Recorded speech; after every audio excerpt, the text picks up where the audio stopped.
Home Student, seja bem-vindo a mais uma aula do canal da Homeworks. E você que está chegando aí agora, não esqueça de curtir o canal, comente, compartilhe com seus amigos, colegas, porque vem mais aula por aí. Bom, a aula de hoje vai ser uma espécie de uma revisão ou uma introdução para quem não viu esses conceitos ainda. Então a gente vai dar uma pincelada geral nos conceitos, nos principais conceitos de calorimetria, beleza? Bom, antes da gente começar a diferenciar o calor, a gente tem que entender a sua definição. Então o calor, o que é o calor? O calor ele é um tipo de energia, tá?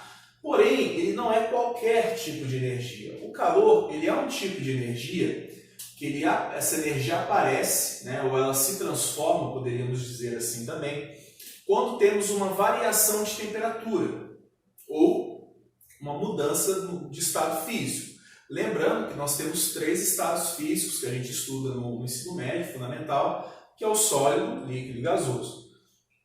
Então, quando a gente tem uma variação desses estados físicos ou uma variação na sua temperatura, a gente tem o calor. Okay? Então, o calor é uma energia térmica em trânsito e aparece quando se varia a temperatura ou o estado físico daquela substância.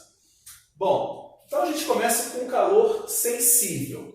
O calor sensível ele é o calor que é associado à variação de temperatura, que é dado por essa formulinha aqui, famosa equação Q-macete. Quantidade de calor é igual a massa vezes calor específico vezes variação de temperatura. E essa variação de temperatura final menos temperatura inicial. Ok. Bom, o que é o calor específico? Que às vezes muitos estudantes têm essa dificuldade para diferenciar o que é esse calor específico. O calor específico ele vai ser a quantidade de calor que eu tenho que receber para variar em 1 grau Celsius, de modo geral, a minha temperatura. Ou seja, quanto maior o meu calor específico, mais calor eu preciso receber para variar a minha temperatura, certo? E quanto menor o meu calor específico, menos calor eu preciso receber para variar a nossa temperatura. O exemplo clássico que a gente tem, de um modo geral, é o exemplo da água da praia e a areia da praia. Então você tem lá, né, exemplo aí, praias no Brasil, Cabo Frio aí 2 horas da tarde, sol escaldante, você pisa na areia, tá aquela chapa quente, né, pegando fogo ali nos seus pés, e a água gelada, né? Então por que isso acontece? Porque a areia possui um calor específico muito menor, ou seja, qualquer variação, qualquer acréscimo de calor, ela aumenta a temperatura rapidamente. A água, por sua vez, ela precisa receber mais calor para poder variar a sua temperatura, ok? Ou seja, a água tem um calor específico alto. E como consequência disso, quando você está fazendo aquela caminhada na praia, na beira da praia, 6 da tarde, 7 horas da noite, você percebe que a areia na beira da praia está fria e a água da praia está levemente uma temperatura acima, né? Ou seja, com a mesma facilidade que a areia teve de variar sua temperatura recebendo o calor do sol, ela libera aquele calor com facilidade. Já a água da praia, como ela teve dificuldade para variar sua temperatura ao receber aquele calor, ela vai liberar aquele calor também com mais dificuldade, podemos dizer assim. Ok? Então, isso aqui é o calor sensível. E a pergunta também que não quer calar é o seguinte, muito bacana. A nível de substância, a gente tem uma dificuldade ou uma facilidade de se variar a temperatura quando eu recebo ou quando eu cedo calor. Tem outra possibilidade também de variar, de ser difícil ou de ser fácil variar essa temperatura? Sim. O que seria isso? A capacidade térmica. O que é uma capacidade térmica? É a mesma ideia, em princípio, tá? Porém, ela não tem a ver apenas com a substância. água e areia, mas tem a ver também com massa. Corpos com massa alta, eles tendem a reter mais calor.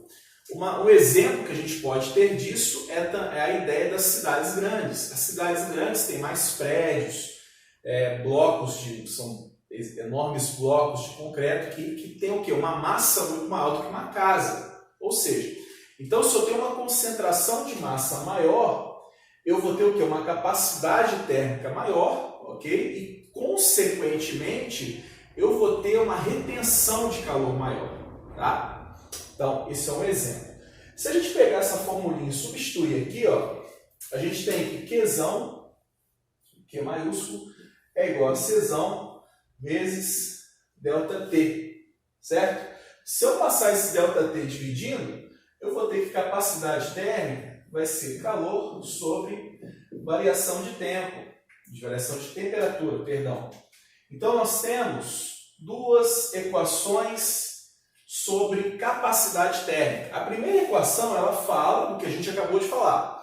A ideia do corpo tem massa. Quanto mais massa o corpo tem, mais aquele corpo vai reter calor, vai ter dificuldade de variar a sua temperatura. E a gente tem também a ideia do calor sobre variação de temperatura. Ou seja, a gente pode pensar também não só em termos de massa, mas em termos também de corpo. Tá? Aquele corpo ele pode ter uma dificuldade ou uma facilidade de variar sua temperatura pelas suas próprias propriedades físicas. Tá? Um exemplo disso é uma garrafa térmica. Tá? Uma garrafa térmica ela não tem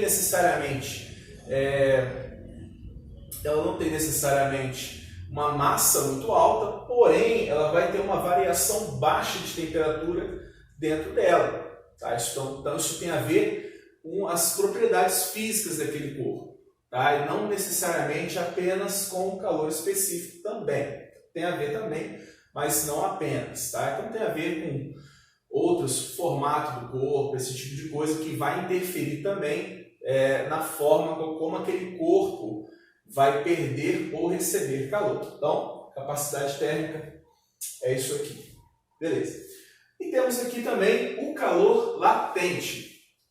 O calor latente, ele aparece quando o corpo está, ou a substância, podemos dizer assim, está mudando de fase. Então, por exemplo, se eu tenho um copo d'água, certo? Aquela água vira gelo, aquela transição da água para o gelo, no momento que ela está a 0 graus, né? No momento que ela está naquela temperatura de fusão, de solidificação, ela vai atuar ali o calor latente.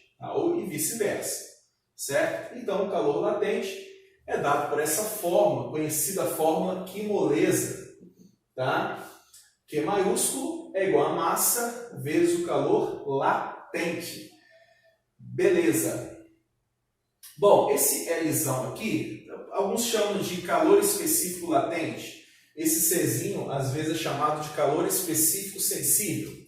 Esse calor latente aqui é quantidade de calor latente e calor latente. Ou alguns chamam, hoje em dia nas literaturas mais atuais, calor específico latente.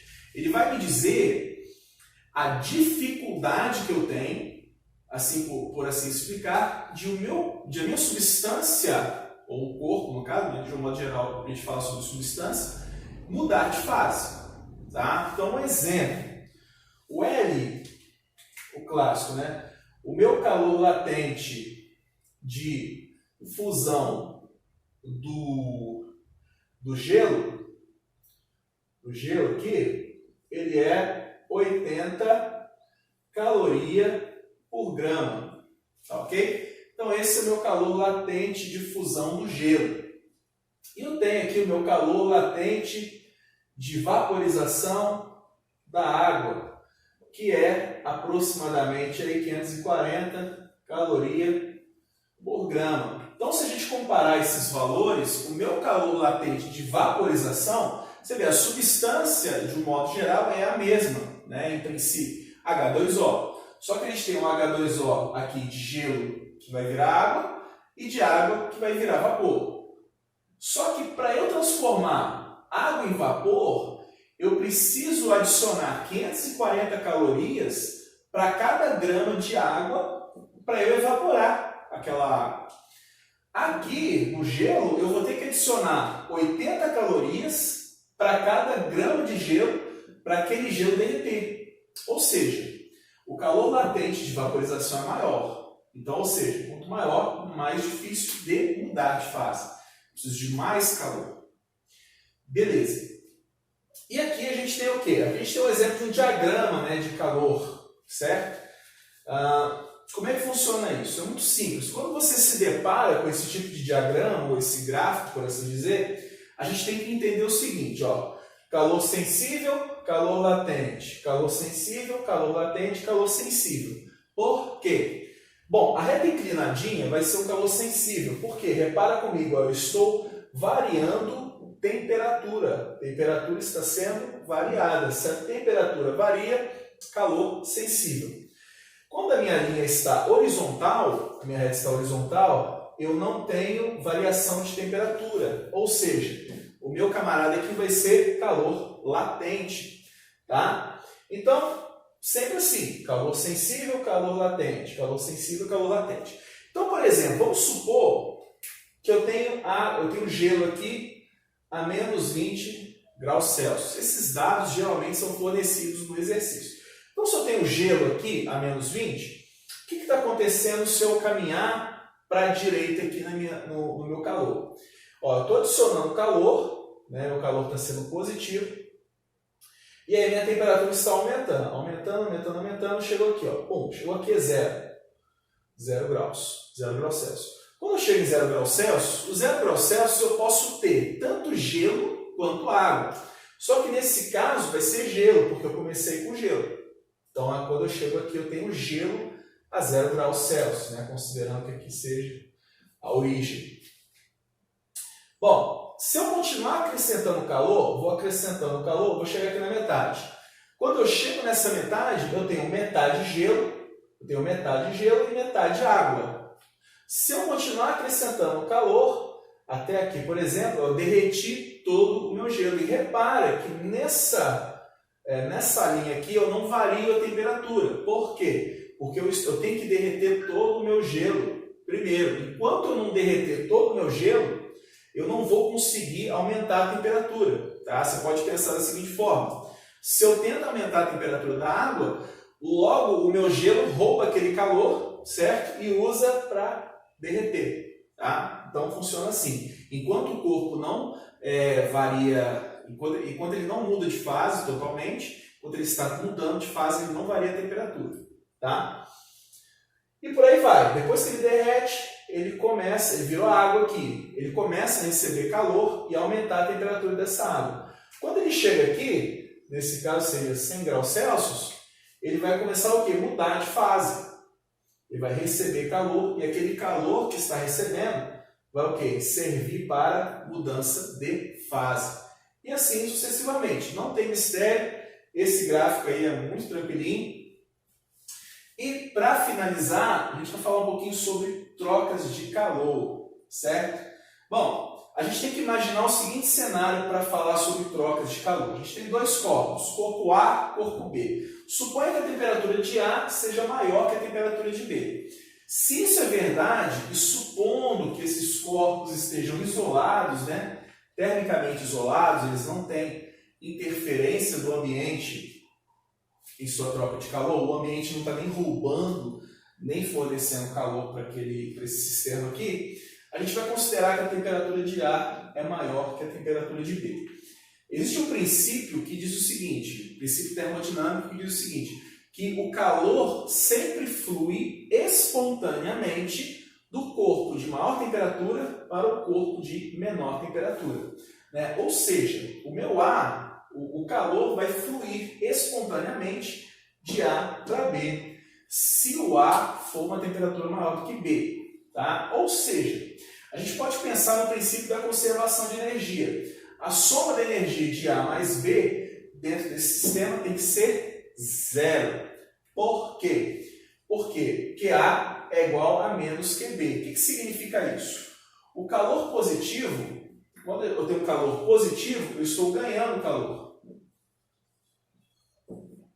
calor negativo, ele perde, cede, doa, depende, escolha a palavra que você gostar mais. Ok? Ou seja, o que está significando isso aqui? Supondo que o A seja positivo aqui. O que o A está recebendo é o que o B está perdendo, ou vice-versa. Tá? Então, no sistema energético, a energia ela não pode ser criada, ela não pode ser destruída. Ela só pode ser transformada. Né? No caso aqui, ela está sendo transportada, digamos assim, de um corpo para o outro. Tá? Então, basicamente é isso, é uma pincelada nos conceitos principais aí de calorimetria. Eu espero que você tenha gostado e até a próxima aula.